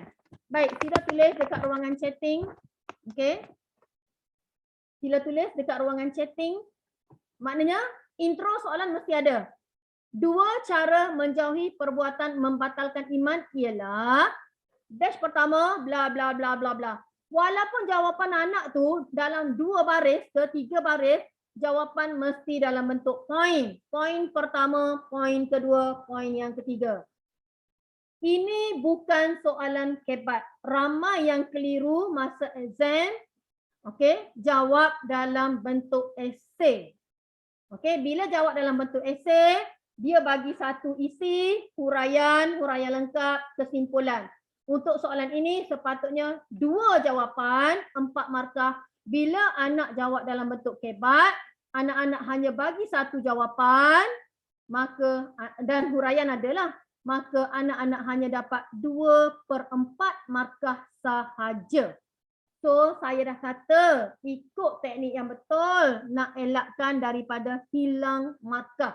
Kita tak nak hilang markah. Baik, sila tulis jawapan. Saya nak tengok dekat ruangan chatting yang ada. Konon-kononnya anak-anak menulis dekat testpad lah. Okey. Dua cara menjauhi perbuatan membatalkan iman ialah yes, Fatimah. Itu intro dia, betul. Okey. Fatimah dah tulis intro dia. So dash pertama, okey, sila. Yang lain-lain boleh tulis jawapan. Okey. Yang lain-lain, orang lain boleh cuba tulis jawapan. Kadang-kadang tahu jawapan, tapi sebab dah jawab macam awak jawab dalam bentuk karangan, kan? Isi tak cukup, hilang markah. Kan? Dan satu lagi ramai soalan terangkan. Ustazah dah kata mesti ada isi dan huraian. Anak-anak jawab isi je. Ya Allah, darling. Saya markah darling. Sepatutnya layak dapat 4 markah. Tapi sebab tak ada huraian, anak-anak dapat 2 je, 2/4. Baik, kita tengok jawapan yang diberi. Baik. 2 cara menjauhi perbuatan membatalkan iman ialah, okey, saya baca yang Daniel, mengamalkan ilmu agama. Daniel, jawapan Daniel baru ada isi. Okey, sepatutnya 1 jawapan 2 markah. Tapi Daniel baru bagi isi. Daniel tak bagi huraian. Maka Daniel hanya layak dapat 1 markah sahaja daripada 2. Kerana 1 lagi markah ialah untuk huraian. Baik, kita tengok. Tak apa Daniel, teruskan mencuba. Biar salah sekarang, biar tak betul sekarang. Dalam Dewan Exam nanti, bulan 3 nanti, biar jawab dengan betul. Okey? Dan kita ada masa lagi. Bulan 1 lagi ada masa bersemuka. InsyaAllah ada bengkel dan sebagainya di sekolah masing-masing lah. Saya rasa semua sekolah di satu Malaysia akan pulun habis-habis pada bulan 1 ni. Sebelum exam SPM sebenar. Tolong fokus. Ada masa lagi. Alhamdulillah. Okey? Anak-anak yang join hari ni dah ada usaha nak memperbetulkan, nak dapatkan tips dan sebagainya. Tahniah. Baik Daniel, teruskan mencuba. Saya baca dulu yang orang lain. Hawa. 2 cara menjauhi perbuatan membatalkan iman. Dash pertama, mengambil tindakan tegas terhadap yang murtad. 2 cara menjauhi perbuatan membatalkan iman. Okey, jawapan Hawa, mengambil tindakan tegas isi terhadap yang murtad. Ini boleh. Okey, Hawa tahniah. Ustazah dah boleh bagi Hawa, Ustazah sebagai pemeriksa dah boleh bagi Hawa 2/2 markah. Mengambil tindakan tegas isi terhadap yang murtad. Okey, boleh. Baik, next. Boleh Hawa? Memberi pendidikan agama dengan sebaiknya. Okey, isi kepada setiap orang Islam pun boleh. Okey? Memberi pendidikan agama dengan sebaiknya, Ustazah anggap itu isi kepada setiap orang Islam. Yes, Hawa. Hawa dapat, kalau Ustazah sebagai pemeriksa, Ustazah dah boleh bagi Hawa 4/4. Baik, Daniel. Okey, tahniah. Daniel masih mencuba mengamalkan ilmu agama agar terhindar dari iman terbatal. Yes, saya boleh bagi Daniel 2/2. Okey? Tolong ingat Daniel, kalau soalan tu bermula dengan terangkan, huraikan, jawapan Daniel mesti ada isi dan huraian. So maknanya dekat tengah-tengah tu ada kata hubunglah, agar, untuk, supaya, kan. Ataupun bagi contoh pun boleh, contohnya tetap boleh dikira sebagai huraian. Kalau Daniel anak-anak bagi contoh pun kat belakang tu sebagai huraian, tetap boleh diterima. Okey? Mengamalkan ilmu agama, isi agar terhindar dari iman terbatal. Yes, Daniel, betul. Baik, next. Fatimah, berkawan dengan orang yang beriman, isi supaya terhindar dengan perkara yang buruk. Yes, Ustazah dah boleh bagi Fatimah 2 markah. Baik, tahniah. Okey? Baik, sekarang dah faham. Baik, next saya pergi kepada yang seterusnya. Ingat itu cara jawab. Ini jawapan yang betul. Yang anak-anak jawab tadilah. 2 kesan melakukan perkara yang batalkan iman, rosak segala amalan soleh. Okey, dah jawab tadi. Baik, 2 cara menjauhi perbuatan membatalkan iman ialah, okey, mendalami ilmu akidah Islam. Ni Ustazah bagi contoh. Maknanya, maknanya dalam exam nanti, macam inilah jawab dia. Walaupun jawapan tu, satu jawapan 2 baris, 2 baris, tapi jawab dalam bentuk poin. Jangan jawab dalam bentuk esei, kan? Bila jawab dalam bentuk esei, kadang-kadang isi ada, huraian tak ada. Kadang-kadang isi nak 2, anak-anak bagi isi 1 je. Hilang markah. Teknik ni sangat penting sebab dia bila salah teknik, markah hilang. 2 cara menjauhi perbuatan membatalkan iman ialah dash pertama, mendalami ilmu akidah Islam, isi supaya dapat membezakan batas-batas iman dan kufur, huraian. 1 markah, 1 markah. Ustazah sajalah tulis markah kat tengah-tengah tu supaya anak-anak nampak, oh sini 1 markah, sini 1 markah. Bersahabat dengan orang yang soleh, isi agar dapat membimbing kita ke arah kebaikan. Yang ini anak-anak, 2 cara menjauhi perbuatan macam ini adalah respon terbuka. Maknanya respon terbuka, banyak jawapan-jawapan munasabah yang boleh ditulis. Tidak semestinya terikat kepada buku teks sahaja. Okey? Tak semestinya terikat kepada buku teks sahaja. Jawapan-jawapan munasabah sebab dia adalah KDKK, kemahiran, sebab dia respon terbuka, bukan respon terhad. Respon terhad dia apa? Contoh, definisi, hukum, itu respon terhad.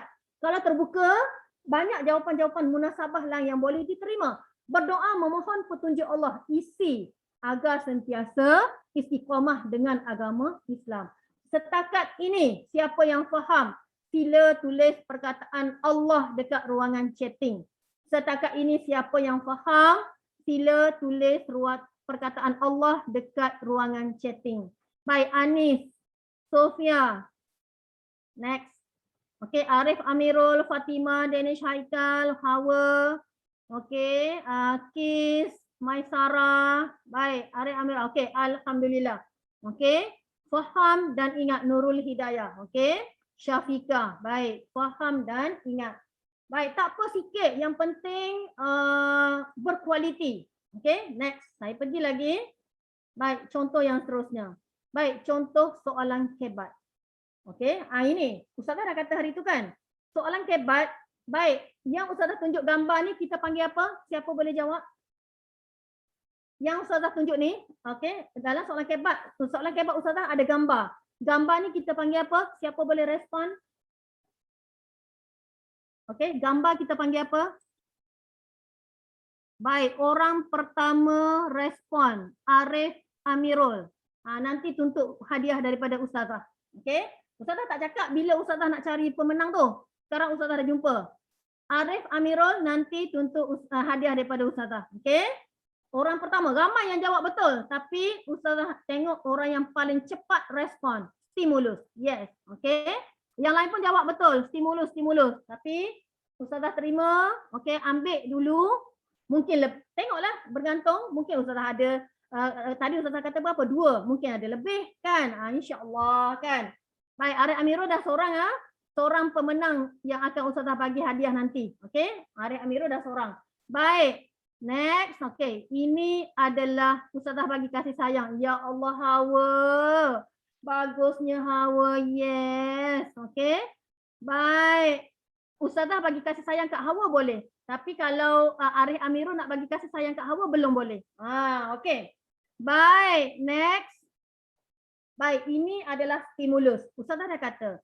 Soalan kebat dia mesti ada stimulus. Dan stimulusnya boleh datang dalam pelbagai bentuk. Gambar, statement, maksud hadis dan sebagainya lah. Baik. Siapa? Okey. Pada pandangan anda, mengapakah ajaran sesat berleluasa di negara kita? Baik, huraikan. Baik, Ustazah nak tengok jawapan korang sekarang. Sila tulis dekat ruangan chatting sekarang. Mungkin jawapan terbaik dikira sebagai penerima hadiah yang kedua. Ataupun mungkin juga kalau orang tu berani, dia tulis jawapan, dia bacakan jawapan dia dengan bersuara, mungkin dia juga boleh dikira sebagai penerima hadiah yang kedua. Okey? Okey, Ustazah nak ini. Ini adalah soalan kebat. Pada pandangan, okey, macam mana kita nak tahu cerita dia? Nak baca keratan akhbar tu, nak baca perenggan-perenggan dia tu tak nampak lah kan. Tapi tengok kepada tajuk dia. 20 ahli kumpulan sesat ditahan. Pada pandangan anda, mengapakah ajaran sesat berluasa di negara kita? Huraikan. Okey. Baik, pemenang yang kedua, Ustazah rasa nak pilih tadi yang cepat juga respon. Tolong dengar ya. Nanti pemenang ni sila DM Ustazah nanti. Pemenang yang kedua Ustazah nak tadi, antara orang yang terawal respon adalah Bismillah. Okey, awal-awal tadi ada yang respon namanya Bismillah. Ustazah tak tahu nama dia siapa. Kan Haikal ke, Akilah ke, tapi namanya Bismillah. So, Ustazah akan tinggalkan nombor telefon, sila DM Ustazah. Kan, sebab Ustazah tak tahu dia tu dari sekolah mana, kan siapa orangnya. Sekarang ni dah ada 2. Arif Amirul seorang, okey. Bismillah tu seorang, dah ada 2. Okey. Sila jawab. Ini adalah soalan kebat. Soalan kebat perlu ada isi, huraian lengkap dan kesimpulan. Okey. Siapa nak cuba jawab? Mesti ada isi, huraian lengkap dan kesimpulan. Ustazah nak jawapannya dalam bentuk yang lengkap. Dan dekat jawapan anak-anak, bila anak-anak taik, bla bla bla bla, kurungkan isi. Sila kurungkan isi. Lepas tu anak-anak sambung lagi, bla bla bla bla, sila kurungkan huraian. Anak-anak sambung lagi, gedegang, sila kurungkan huraian lengkap, HL. Anak-anak sambung lagi, sila kurungkan dia sebagai K, kesimpulan. Dan soalan kebat mesti jawab dalam bentuk esei. Satu-satunya jawapan SPM Pendidikan Islam yang dijawab dalam bentuk esei adalah soalan kebat. So Ustazah tunggu sehingga kan di saat-saat akhir ini untuk nak dapatkan jawapan daripada anak-anak.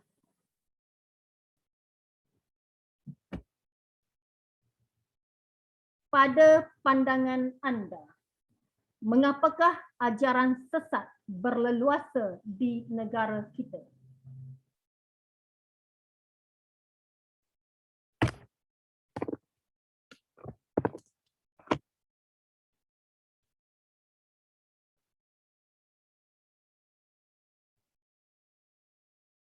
Okey, Ustazah tahu memerlukan sedikit masa kerana jawapannya sedikit panjang. Ambil masa, tapi kalau ikut teknik yang betul, anak-anak takkan melalut. Tulis. Bla bla bla bla, dalam kurungan tulis isi. Okey, teruskan berfikir.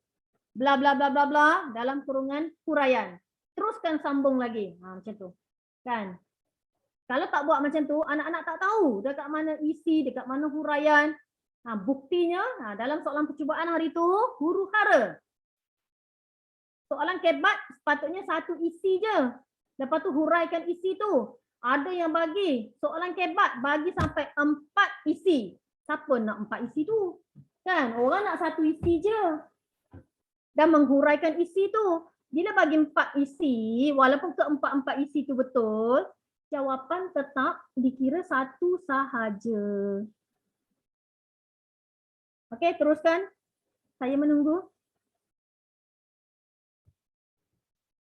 Okey, Syafiqah dah ada. Sebelum Ustazah baca, Ustazah bagi dulu peluang kepada mungkin seorang dua lagi. Okey, Syafiqah dah ada.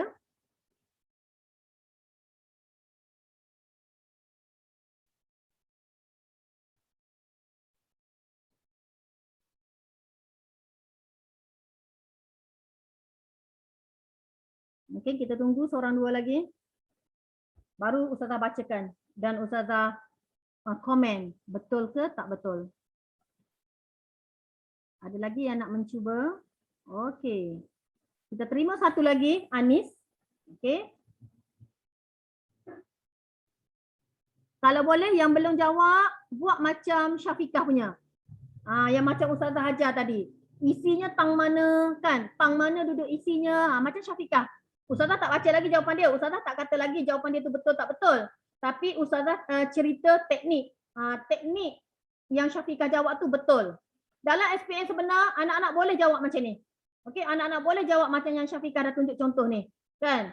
Walaupun menulis sekarang ni type kan, anak-anak type dalam tulis nanti dekat test pad, anak-anak boleh tulis macam ni. Gedegang, okey, kurungkan isi. Jadi anak-anak sendiri tahu. Anak-anak punya jawapan ni dah ada isi ke, dah ada huraian ke belum? Dah ada ni belum? Dah ada ni. Kalau anak-anak tak tulis, tak buat macam ni, tak kurung-kurung-kurungkan, anak-anak tulis je full stop. Bila pemeriksa baca, isi ada, huraian ada, huraian lengkap tak ada, kesimpulan ada, tak dapat 4 markah. Sepatutnya kebat, dia bukan fakta kan, tak perlu nak hafal apa-apa. Dia keluarkan daripada idea, rasional, logik kan, pandangan. Tanya ke pandangan, ramalan. Kita punya pandangan kan, logik dia diterima, logik dia diterima kan. Tapi pandangan saya tak sama dengan Ustazah Sharifah punya. Tak apalah. Kan pandangan Sharifah Ustazah macam gini, Ustazah Sharifah punya pandangan macam ni. Okey, Syafiqah punya pandangan macam ni. Janji rasional, logik diterima. Okey. Baik. Okey, cukup. Okey. Tak apa, siapa yang nak post boleh post. Ustazah bacakan dulu yang Syafiqah punya yang pertama. Kerana kita masa dah ni. Ustazah baca Syafiqah punya, orang lain boleh tengok. Baik, kurangnya didikan agama sejak dari kecil. Okey, soalan dia tadi. Pada pandangan anda, mengapakah ajaran sesat berleluasa di negara kita? Okey, mengapakah ajaran sesat berleluasa di negara kita? Kurangnya didikan agama sejak kecil lagi. Isi, daripada ibu bapa kerana malas menuntut ilmu agama. Huraian. Okey, sebagai contoh menyertai kuliah ceramah dan tarbiyah, huraian lengkap. Okey, oleh itu kita hendaklah sentiasa berpegang teguh dengan Al-Quran dan As-Sunnah supaya kita berada di landasan yang betul. Baik, ini pandangan Syafiqah untuk jawapan ini. Mengapa ajaran sesat ni berleluasa di negara kita? Yes, Ustazah boleh terima jawapan ini. Sebab jawapan soalan dia adalah general, umum. Dia tak tanya, okey, dia tak spesifikkan kepada individu ke negara ke apa benda kan. So jawapan dia umum. Kenapa ajaran sesat berleluasa di negara kita?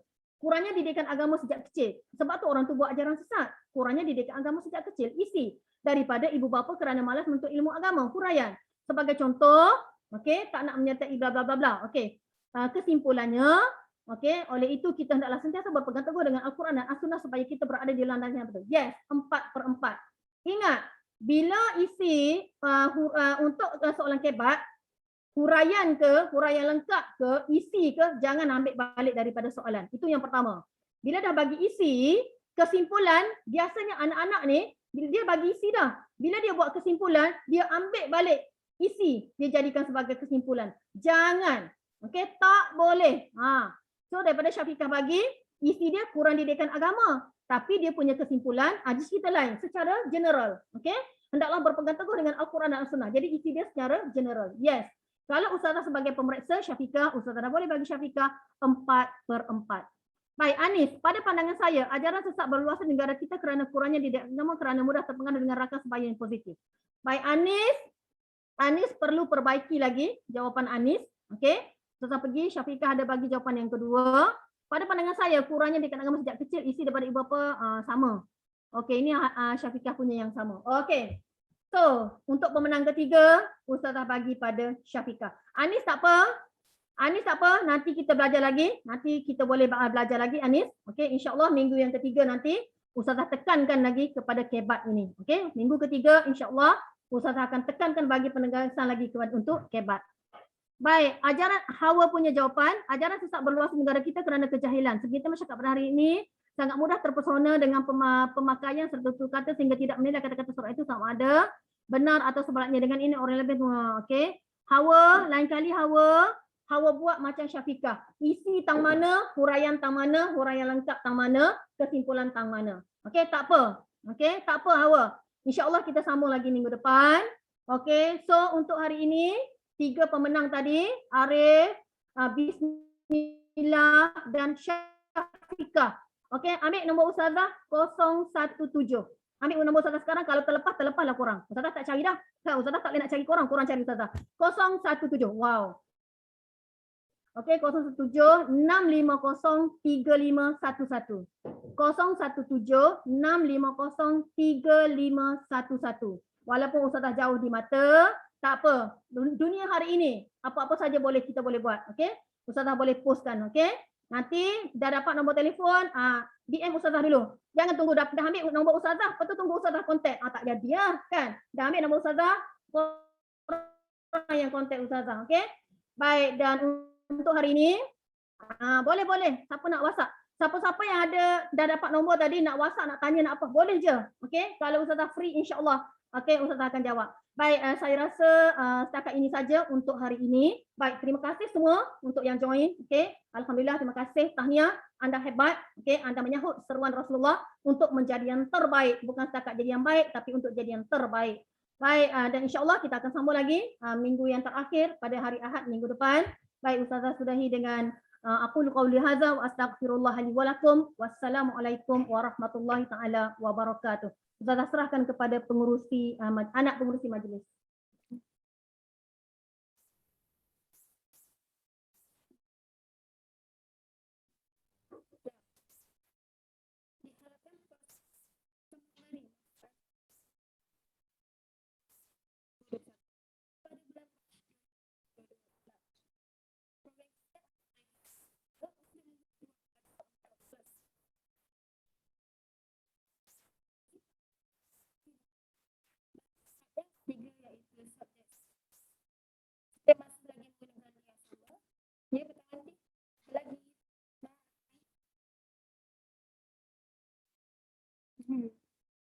Okey, terima kasih semua. Assalamualaikum.